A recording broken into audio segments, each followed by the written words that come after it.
Welcome back. I'm She's Fulyana Osborne, and this is Inside Exec. We're continuing our discussion with Tammy Alvarez, and this week we're looking at some interesting topics. How you manage when you are not the smartest person in the room, your team is all smarter than you. The excitement and challenges of moving to a completely different country just for a change of scenery, and how you recognise operational excellence from within your team. So let's get started. Would you add to that also your team? Pick people that know what you don't know. Pick people to work with your team that are better than you, smarter than you, and have a complementary skill set rather than more of the same. Yes. And if I didn't believe that, you and I would not be talking today. Right. Yes. Right. So, I mean, due to, a long sort of, growing up story, but I didn't go to college I didn't get my degree until I was 40. And I was a managing director, at 35. And so to be able to do that and making all the jumps that I did from industries and different roles, I was never the smartest person in the room.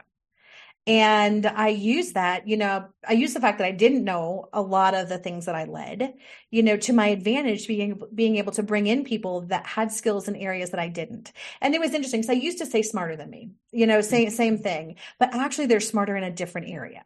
So for example, I'm not good at math. Like, I don't think letters and numbers should be together. I don't think it's natural. I'm glad that other people do, because that's science and tech and all the things, but I'm not your girl. And so whenever I was in these metrics meetings, or whenever we were talking stats and like all this stuff, because we were always in a Six Sigma shop or something like that, my propeller just didn't spin fast enough. And so I would back up and I would not ask the questions because I was afraid I was going to ask a dumb question, and I probably would have. But here's the reality. So I surrounded myself with business analysts and quants and data scientists and people who were better at assessing like the team's morale, because I would push hard and fast and not slow down sometimes. And so I'd have all these people around me, either directly or indirectly, that had these skills that I didn't. I'm like, oh, they're smarter than me, but they're not. Because what I was good at is I could see a strategy where we needed to go. I could inspire massive teams to take the risk to do this. And I could get people excited about doing something that should be terrifying. Now, nobody on my team could do that. And so it's not smarter, but it is, a well-rounded team. I knew my gaps. Like the math one was obvious, and I'm a people person, but I also have a high degree of risk tolerance. I move fast, and I needed somebody to tell me I was leaving the team behind.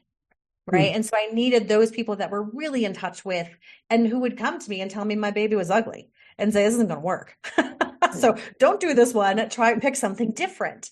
And so I think anytime you're a leader, you will thrive when you've got a team of rock stars that have skills in places and areas that you don't. And that also helps from a knowledge perspective in terms of doing things that you don't. You talked about, Kim, like the 3 big career changes, right? I also think there's 3 big leadership changes.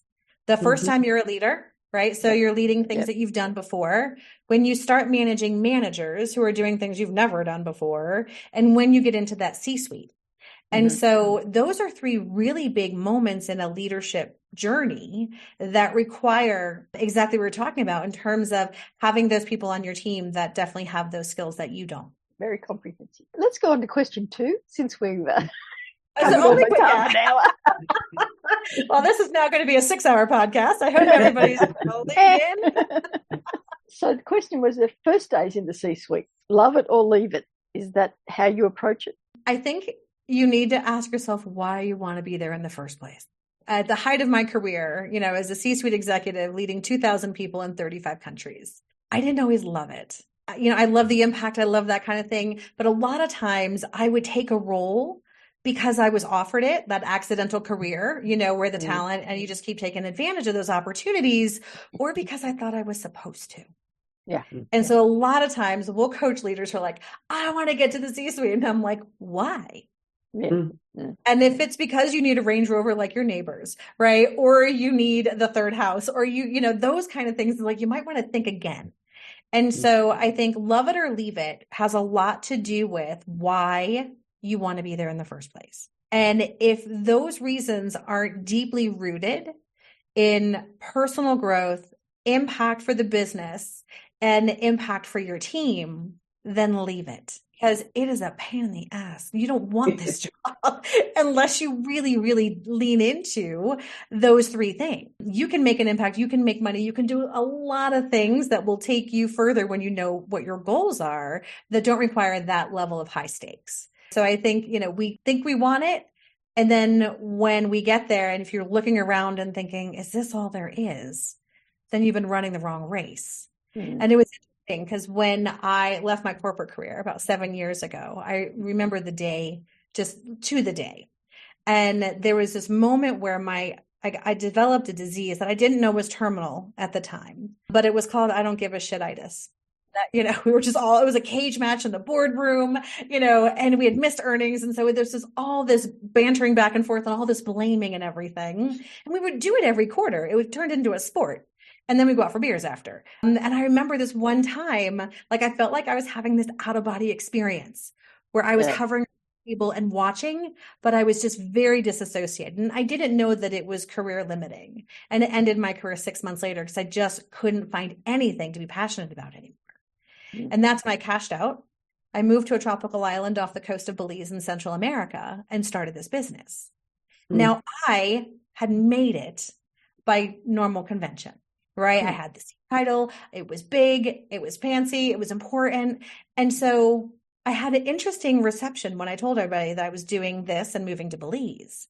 20% said, oh my God, how'd you do that? Tell me how. But 80% are like, why are you giving up? And I thought that was really interesting. So I'm like, this is the most terrifying thing I've ever done in my professional life. And the idea, the perception that I was giving up was really interesting. So I think that's our relationship with the C-suite and what we think we want. We need to lean in because sometimes when you get there, it's not what they sold you in the brochure. In that sense, then, we've got people listening who are thinking about that move into the C-suite. How do they find out what it's really like genuinely, before they make that decision? Yeah, I think start playing bigger in the projects that you sponsor. Because if you're stepping into the same type of role, where you don't have to get physically promoted to do the work. And so dip your toe in and do something that's really integrated and complicated and politically messy to see how people in your organization respond. The other thing you want to look at to see if this is really for you within the company you're in is, how are mistakes handled? What kind of accountability culture do you have when people say they're going to do something and don't? And then, is it an organization where you can fail forward? Because if these things are healthy, then it's a great place to get to take a first run. If you're in an environment that's toxic or intolerant or siloed, then you may want to try somewhere else, right? To do that. What I find is if people want to make that shift into a C-suite, if you're with a big company, sometimes you can level up by going to a mid-sized company instead, because your knowledge and the breadth of your capabilities are so far beyond where they are that you are immediately adding value. And I would always try and have a 70-30 split whenever I made a leap up. I want 70% of what I did to be in my wheelhouse where I knew I was adding value, and then 30% where I knew it was a stretch. And I needed to continue to learn and develop and come up with new ways to do things. And so if you're in that sweet spot, then it's probably, you think this is what you really want, then, it's worth taking a jump to do that. So we work on the 70-30 rule, and you decided you had 70% of your talent and your knowledge was what you needed to do. Why? My question is, why Belize? Oh. Well, it's interesting because the timing for me to cash out and to do something really different was perfect. My daughter was graduating college, so she was off the payroll. My big fancy apartment rental was coming due, so I could not renew my lease. And so my partner and I, who had been dating for a long time, decided that we actually liked each other a lot. So we were going to stick it out. And we're like, okay, where are we going to go? Let's do something. And then randomly, I would always listen to CNBC in the morning, listening to what happened in the markets before I went to work. And I was getting ready for work, for this 2 or 3 weeks. And basically, Belize was doing a massive marketing campaign and basically saying, come here, we love you. And I'm like, oh, That's interesting. My first thing is, where's Belize? And then because we're big scuba divers, and so we have been to Oz to do lots of diving. And so there's got the second largest barrier reef in the world. It's the Mesopotamia Barrier Reef. And so scuba diving was amazing. We would go scuba diving 3 days a week before work because it was only 10 minutes offshore. Yeah. Wow. So you could hop on a boat, get salty for an hour, and be back in your office by 10. They spoke English there, which is the only Central American country that spoke English, and they were pegged to the dollar 2-to-1. So there was no foreign currency risk. Now I live in Mexico City, right? So we've since changed that after living in Belize in 5 years. But it was just the adventure we needed. And I needed to do a massive reset. I was all things New York City, right? The big fancy, all the things. And it wasn't serving me anymore. And I felt more burnt out and disenfranchised by the things that used to energize me. So I felt like, moving to a different city or staying in New York and doing something different wouldn't have given me the personal growth that I was looking for. I decided, this is how I make risk decisions, right? I just do doomsday scenario. What if everything goes completely wrong? Yep. And then what happens? And in my case, if everything had gone completely wrong, I would have ended up on my mom's couch for a couple months trying to figure myself out. I'm like, I'm okay with that. I like my mom. And so, I'm like, of course, at my age, it would have been a little embarrassing, but absolutely doable. And so that's what made taking that risk on my personal life, my professional life, and my my location, it made it so doable because I was willing to accept the worst case scenario on that. So Belize just checked all the boxes. It was amazing. It's great. That's very exciting what you did. Well, I say I went from Soho to boho, right? Flip-flops are formal wear there. So all my fancy things had to get sold and given to friends and all that stuff. And it was so liberating to get out of the commercialism. Because if you need anything, you have to know 6 weeks ahead of time if you can't get it on the island. So that way you can, order from Amazon, go to the United States, and then put it on a barge and, have it come down once a month. And so the on-demand culture. And the other thing that was really surprising is that when we got there, no one actually cared what you did for a living. Yay. I was like, what do you mean you don't talk about, no one talked about work. And so it was a big adjustment for me to try and find something to be interesting about, when I was used to talking about work and the markets and all that kind of stuff all the time. So it was absolutely the reset I needed to just, rethink my second half and, that next chapter for me. Great. I was going to talk about executive presence. Some of my clients have a problem with that. Basically, it's more about their personality. And I think the time we talk, and I'm really interested in your view on this, is to make your presence in the executive space doesn't necessarily mean you can't be yourself or authentic. And I think this is the bit that any tips or information you could share would be most useful. I would find somebody, executive presence is like this unicorn, right? You can't really define it, but you know it when you see it. And how do I have it, whatever it is? And I think executive presence varies from company to company. And so what I would look for is who are the ones in your company that have it? And what is not how do they do it? Because then you're not being authentic, but what impact do they make? Is it one of those things where, the ones who don't say much, but when they do say something, everyone leans in and is that the thing that resonates in the company? Or is it the one who's more inspiring and the life of the party? And, so think about what works within the company. And then what skills do you have to create the same outcome and the same feeling for the people that you're working with? I also have found that those who have really strong executive presence also have an incredible power base. And so, just to define what a power base means, it's a subset of your network that not only can, but will do things for you when you're not in the room. And so get out of your department, get out of your silo, go meet people and do meaningful work and build those relationships. Because when you're in a room, not full of strangers, where you actually know these people well, then you can be much more confident in being authentic and still delivering the same feelings, the same emotions, and the same vibe that the ones within the company that really have that strong executive presence, because it's so unique. And I think it's so personal. But you want them to leave with the same outcome. Does that make sense?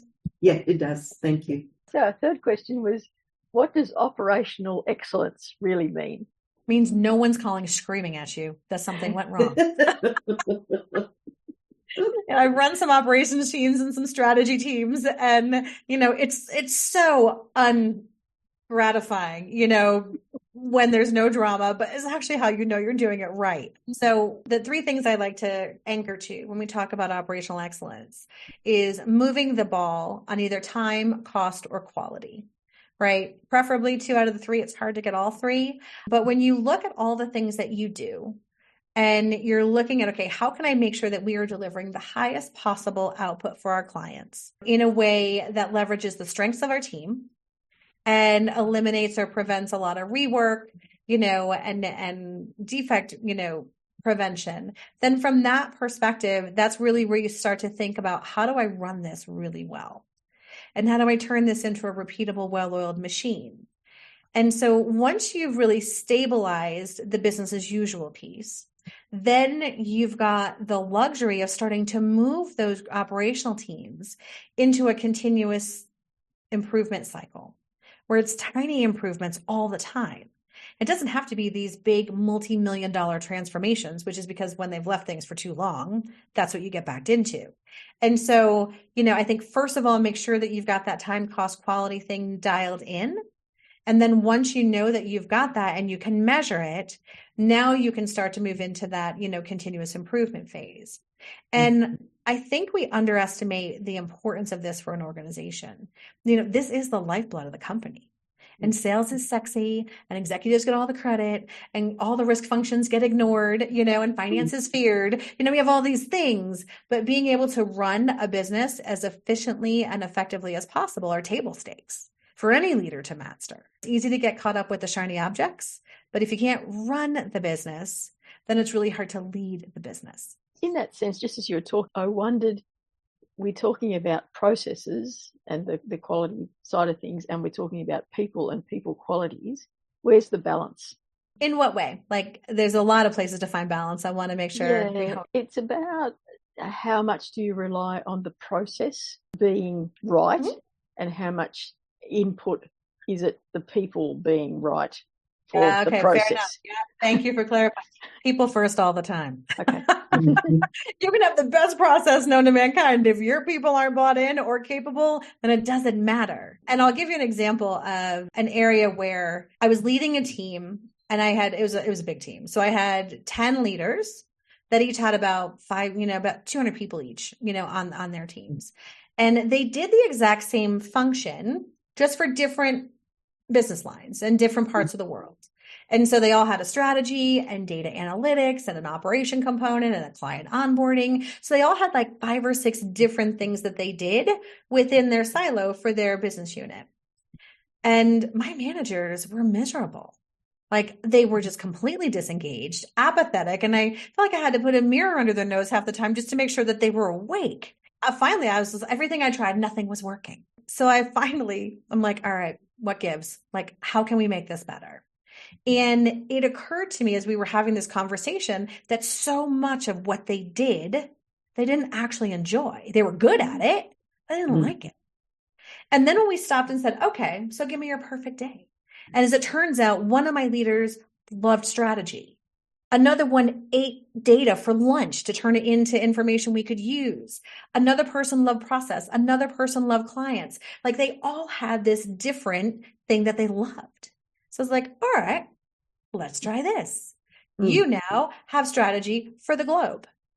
You now have data analytics for the globe. You have people, you have this, all the things that they loved. And we took the teams, and wherever their interests lie, we reorganized. I didn't need HR because it was all my team. Nothing changed in terms of title, band level, or anything. What I found really interesting is it worried me, because I'm like, the handoffs are going to be very confusing and convoluted. Because the people cared about what they did, because they were doing the things that lit them up, that stuff fixed itself. They worked it out. And then once they smoothed it out, they documented it. And so it's a really good example of you get the right people in the right roles within your organization. The customer is the first one to win. Well, actually, your employees are the first one to win. Your customers are second in line to win. And then the business operational piece will absolutely take care of themselves because they care and they're engaged again, right? And they're leaning in. So it was a really interesting experiment that I'm like, well, what's the worst thing that can happen? They hate what they're doing now. It can't be any worse. Time for a break in this fascinating discussion. Join us for part 3. For now, I'm Kim Bailey. She's Fulyana Osborne. We're talking with Tammy Alvarez, and this is Inside Exec.